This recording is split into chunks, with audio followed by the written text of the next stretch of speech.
All right, so there was like 100 or so of these guys, right? Samuel Adams and like all his buddies, Sons of Liberty. And they did disguise themselves. Okay. So as Mohawk Indians, and they had weapons. So they had like axes and like machetes and hatchets and shit like that. But they really Were they just going to blame it on the Indians? So, right? I mean, sorry, I didn't even know that. That's an interesting fact. Yeah. So tell me about that. I never knew that. Should we? Okay. That's what they were doing. Hashtag the Indians did it. Right. Anyways. I know. Oh my God. Seriously. Hashtag best episode Indigenous Peoples Day. Check it out. So anyway, my point was they did sort of walk up onto the ship. Okay. Right? Like everybody, I don't want to say knew they were coming, but sort of knew they were coming. Okay. The ship had been sitting there for 20 days. The ships were in the harbor already. And the tension was building. Everybody knew what was going on. Okay. It was like getting serious. So they sort of just came out of the night, walked up on the ships, and did their work. Okay. Right? Like that simply. So it wasn't like a jump scare. It wasn't like people were like, holy crap, what's going on? They just sort of were like, yeah, we're taking over and we're doing this. Does that make sense? I guess so. I feel like that wouldn't happen in today's world. Like I would feel like somebody would stop someone or, blast it on social media somehow. But legitimately, like nobody tried to stop them. Yeah, nobody really tried to stop them. So like think about it, right? These are cargo ships. These aren't like soldier ships. No, they're like big. They're cargo ships. Fleet ships. Have you ever seen that movie with Tom Hanks in the middle of Captain Phillips? Oh, okay. Anyway, that's a great movie. We should do a whole episode on him. But anyway, my point, 10, 15 guys on each one of these ships watching the cargo?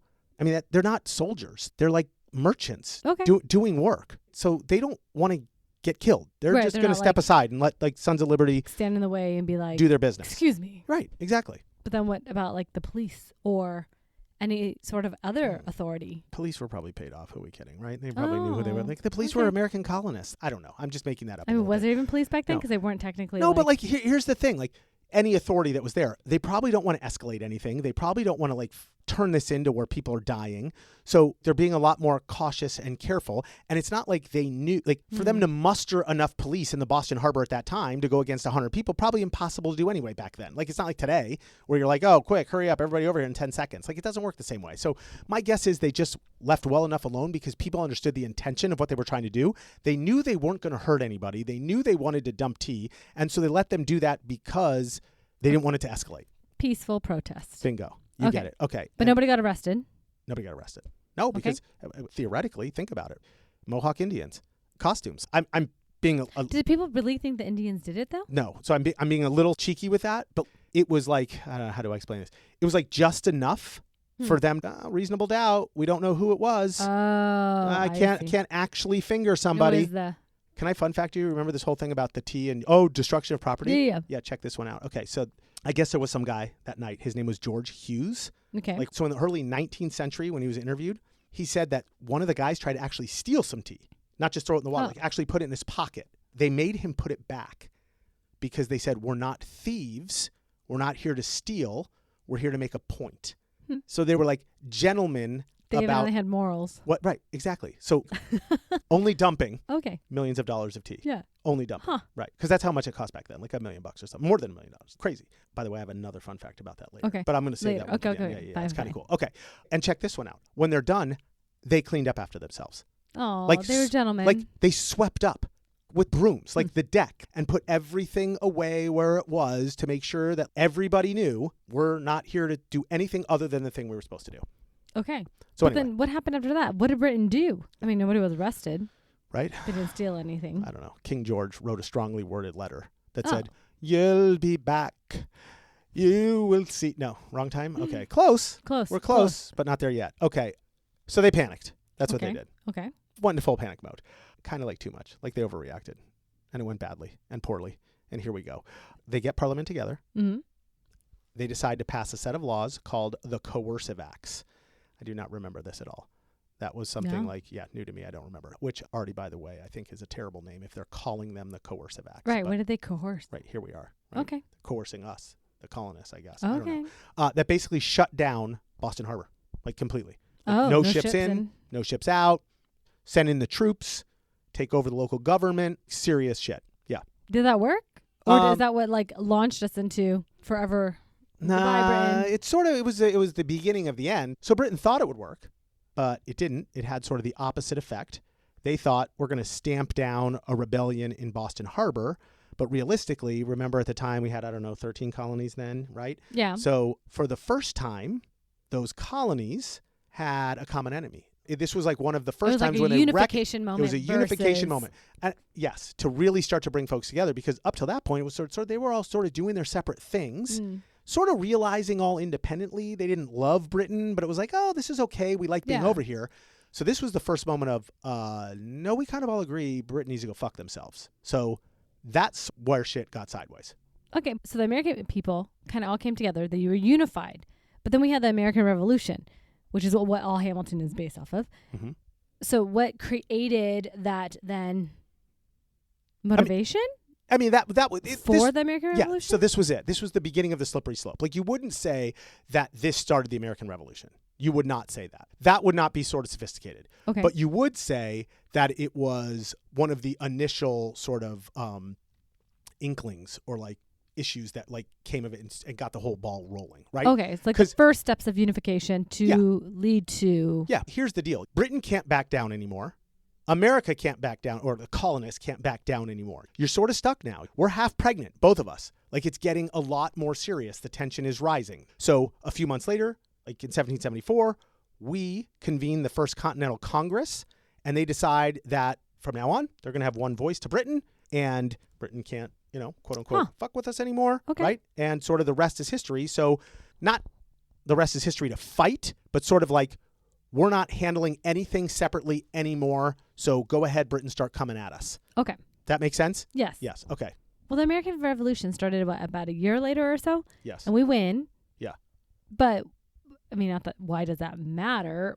But because we're awesome. And well, we're sure. Americans. Yeah. We're I mean, Americans. in 250, this was the launch of our nation. I get it. But I'm sure there's more here. There's like a deeper meaning as to... Yeah, there's a little bit of a deeper meaning here. I mean, there's not. Really, it's just because you were wearing a sweatshirt and I was excited to see you and something was historical and I wanted to do an episode on it. But I'm going to do that thing where I like Jedi mind tricked you and we're going to psychology the shit out of this again. Okay?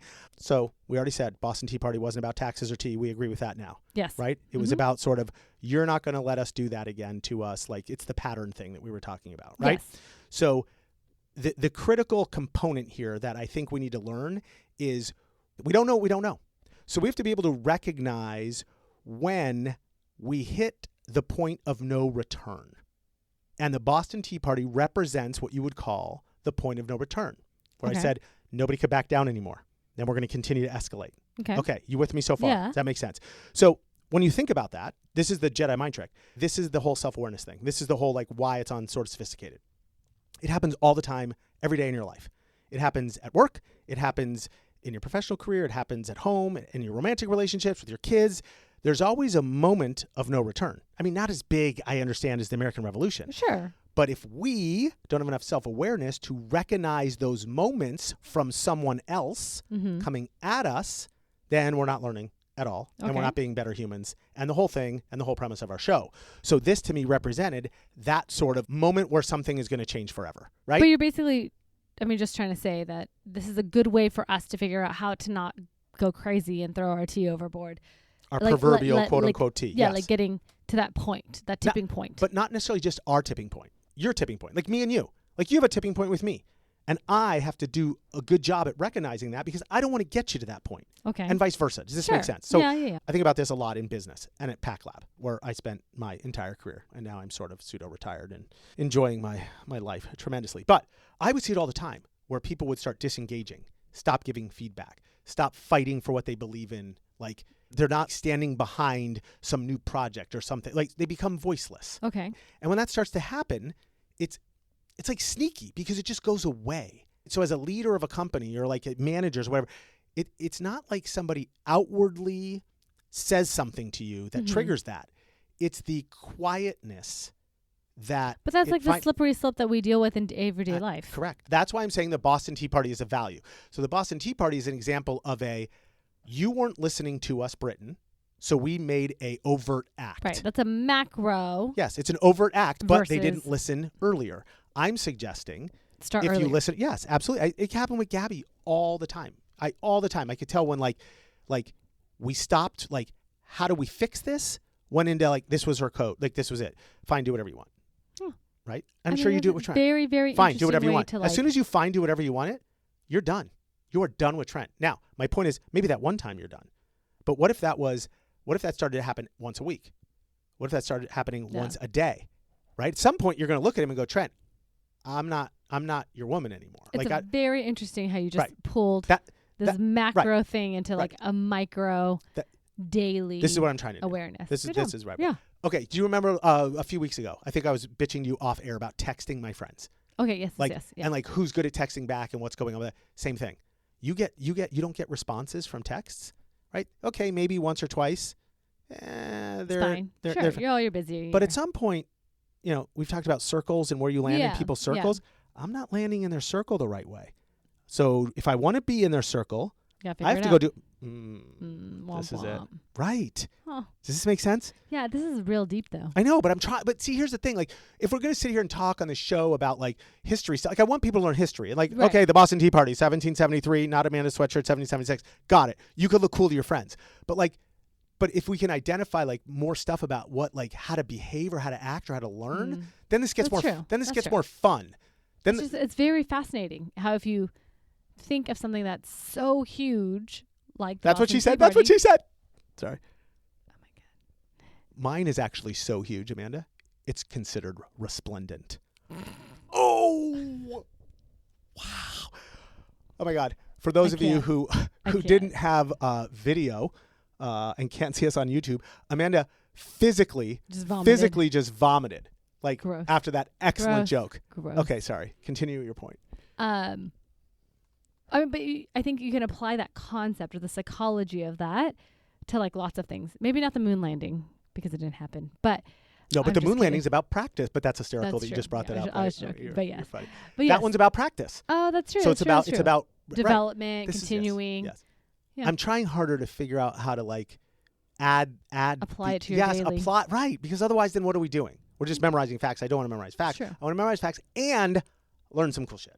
Okay, well, speaking of facts. What? You got some fun facts? I do. Oh, let's go. I have fun facts, but I have so much more to talk about with this episode. You do? No, I'm boring myself to death, actually. Okay. So I think we can totally I thought it was a good end of like how to micro it versus, macro vision. Was that was good Jedi mind trick? Okay, I like that. Yeah. Okay.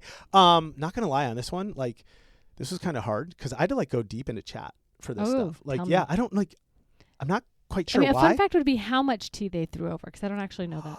Pounds of tea? I just know 342 cases of tea. I did not look that up. Oh, interesting. Can you look that up? Sure. And we're going to throw that in as a fun fact. Okay. So however you want to like just like interrupt me when as I start. Got it. Okay. I'm going to go number 1. Okay. So believe it or not. Okay. Number 1. So believe it or not, I remember. Okay. So number 1. So I know we talked before, like there wasn't any like big super thought out plan about this whole thing, but it actually did sort of develop like one day before. So I guess there was this massive town hall meeting in a place called the Old South Meeting House, where apparently a few thousand people packed in and were basically waiting to see if the governor would let the ships leave without unloading the tea. Huh. Hold on. I must have skipped a part. Oh, yeah. Without unloading the tea. And when they found out he said no, it had to be unloaded, somebody yelled, "This meeting can do nothing more to save our country." And that's when a bunch of dudes walked out and developed the plan. Oh, interesting. Those 100 people. Yeah. Okay. Yeah. So anyway, did you look it up? Yeah. What do you got? 92,000 pounds. Yeah. That's a lot That's of tea. a lot of tea. Okay, now do me a favor. Do the thing where we find out like how much money that was actually worth. Like I know it was millions of today's dollars, but I would sort of get an idea. Over $1.7 million. Holy Jesus. Of tea. That's a insane. lot of tea. Yeah, well, they were stupid anyway because they had too much tea anyway. Well. Okay. All right. So number 2. So apparently, I guess the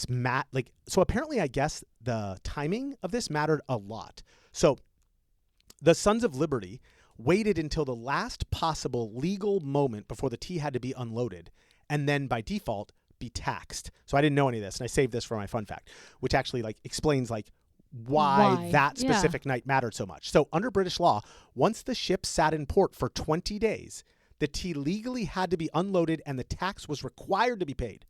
And if that didn't happen, the British officials were allowed to do it themselves. So the British officials would have come on board taken it off and taxed it anyway.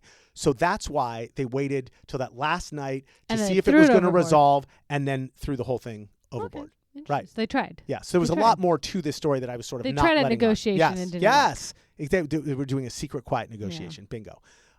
That answers a lot. Number 3. Okay. I love this one. How about this? The tea wasn't even from India. Did you know that? Even it was like the East India Tea Company. Right, it was black tea. Or England. Oh. Yeah. Where did it come from then? I know. Right. Contrary to what a lot of people think. The tea was Chinese. Chinese tea. Really? Yes.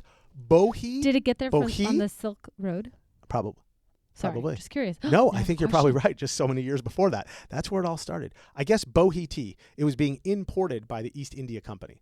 So like everybody thought it was like British tea or India tea. It wasn't. It was just it was Chinese tea. I'm not shitting on Chinese tea. I'm just saying like, what are you going to do? Okay. Number 4. Remember how I said they made that one guy give back the tea so they wouldn't be considered thieves? Like the George Hughes interview that he was talking about earlier. Yeah. Okay. So check this one out. This was the fun fact I wanted to get to. I guess during the whole process, another one of the Sons of Liberty broke a lock, like a padlock. Okay. Right.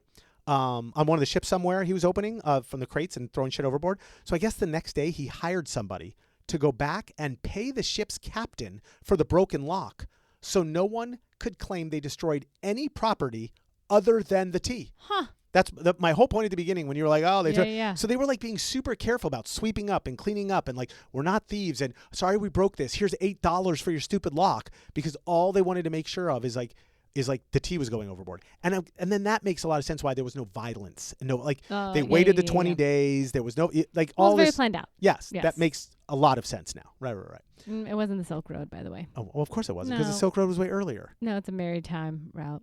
Oh, what are you going to do? Darn. Oh, well. But whatever. That's what started the whole thing. The Silk Road started. I know it there, is. right, It's okay. true. It's true. Okay, last one. Ready? Yep. So Sarah Bradley Fulton. You don't know who she is? Oh, wait. No, yeah. Wasn't she the Best Actress? Let's Oh. go. Here we go. No, I know, because What? they didn't have movies back then, but you got my point. Wasn't Fulton also the one? There was another Fulton. Was that for like I don't know. something with Folgers coffee or something? No? Maybe that's Folgers, not Fulton. No. No. Okay, fine. Go ahead. Okay. All right. Last one. All right. All right. Last one. Finally, Sarah Bradley Fulton. Okay. Apparently the best supporting actress in this whole thing, sometimes called the mother of the Boston Tea Party. Go Sarah Bradley. Okay. Right. Apparently her and her sister-in-law are the ones credited with disguising all the Sons of Liberty as the Mohawk Indians. Oh. And then later, after it was over, helped transform them back into regular colonists. So I guess like she was the costume designer. Yeah, I guess like not best actress, but best costume designer. Okay. Look at that. I think that's excellent. Go right. Sarah Bradley Fulton. Fun facts out. Oh, I mean, you went. Okay, so like I've officially I gone. was biting my nails. So I've officially gone from, Boston Tea Party, I'm going to wear my cute little sweatshirt, to like, wow, that was actually a very calculated moment that changed everything. I have a question. Yeah. Do you believe that the Boston Tea Party actually happened? I mean, yes. Question mark? Or like yes? I'm just wondering where you are on conspiracy theories. No, I think it happened. Okay, you do believe this. Yeah. Can I ask you a question? Okay. Why sometimes you believe some things don't happen, but at this one it's so easy for you to believe? Because it kind of makes sense. But the moon landing doesn't. I just don't understand why we haven't gone back to the moon since then. That's my issue. Why haven't we thrown more tea overboard? I started this episode saying I feel like we should throw more tea. Okay. We should actually throw lots of things. We have. I have a huge issue with taxation. But I mean, think about, like, we have done a lot of that shit. Like, we've had a lot of movements. Montgomery bus boycott. We've had. Sure. I don't know. Yes. Hashtag Me Too. Sure. Right? Black Lives Matter. I mean, like, those are recent ones. Right. But Occupy Wall Street. We already talked. Like, Yeah. there's probably thousands of these things. Yes. That we're throwing tea overboard. Okay, well, we've done but it. not really, because those are all for very specific things and not about I know. taxation. This wasn't about taxation either. I know. Okay? Sure. Got it. This was just about, like, sticking it to the have you seen School of Rock? I think I'm doing this podcast with the wrong co-host. Yeah, I just throw out like the School of Rock. He's trying to get all these kids like into like a band to perform somewhere he's not allowed. Like, have you seen this or no? Maybe you don't know. I've seen the Anyway. Broadway production. Oh, of okay. it. So they pretend they're sick and they're like, "Oh, what's wrong with those kids?" And he's like, "They have something called stick it to the man disease." And they like buy it and they get to go in and perform. That's funny. It's totally cute. Okay, sorry. You were saying. No, I think you were telling me. I think you were trying to wrap this damn episode up. I don't even know what you're trying to do. I guess so, yes. But it was a good one. Like it had a lot of I'm just glad it's taking our moments that we know in history and going, and looking at it through a different lens. I like that. That's what we're here for. Okay, so if people want to do their research, go a little deeper, what should they be doing? Just start drinking tea. That's all you need to do. Drink all sorts of tea. I love tea. Bohea tea from China. That's what you need to drink. I mean, if you want to go big, go to Boston, right? Yeah, it was really cool. It was really cool. Get yourself a sweatshirt. They have a museum. Did you go to the museum? That's what I have here. The Boston Tea Party Ships and Museum. Apparently, you can go there. You could see the whole thing. They still have the ships. You could literally walk through the story. You didn't do that part? It was raining, so they canceled it. Okay. Anyway, I if I'm going to Boston, I'm doing that shit because I'm a history buff. That'd be crazy. It is crazy when you walk through. Like, say it again. Just start again. It is pretty crazy when you think about it. Like when you're there and you're walking through and you're like, I am walking in the footsteps of history. Thank you. It's crazy. Yeah. It's crazy. Okay. Sorry, I love that you're like you just made my heart full. That was awesome. Okay. If you don't want to travel, read a book called The Boston Tea Party by Benjamin L. Karp. It'll give you way more nerdy details than like I could ever come up with in a million years. And if you don't want to read, watch the documentary American Revolution: The Boston Tea Party, which with historian Dan Snow. It's only 45 minutes long and totally easy to follow. You'll pick up a ton of history. Like super cool. And if you don't want to do any of that, then just remember these details to seem sort of sophisticated when you're hanging out with your friends.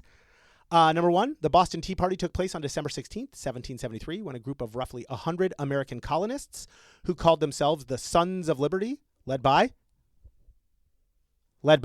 Sam Adams, boarded 3 ships in Boston Harbor and deliberately destroyed 342 chests of British East India Company tea to protest Parliament's right to tax and control the colonies without their consent. Whew. That's a mouthful. It was. That's what she said. I'll take that out. Okay. Number two, the Boston Tea Party was never about taxes or tea. It was about legitimacy. The tea would have actually turned out cheaper. The protest was about refusing to quietly accept a system where Britain could make the rules, bypass our voices, and expect compliance without consent. There we go. That's where you get to Hamilton. Number 3, it was a deadline-driven intentional act, not a drunk riot like everybody thinks. The Sons of Liberty waited until the last legal moment before the tea would be seized and taxed anyway. If they acted earlier or later, the protest wouldn't have meant anything. It was strategic. Very strategery. It's very strategery. Number 4, the disciple. Nope. Number 4, the discipline.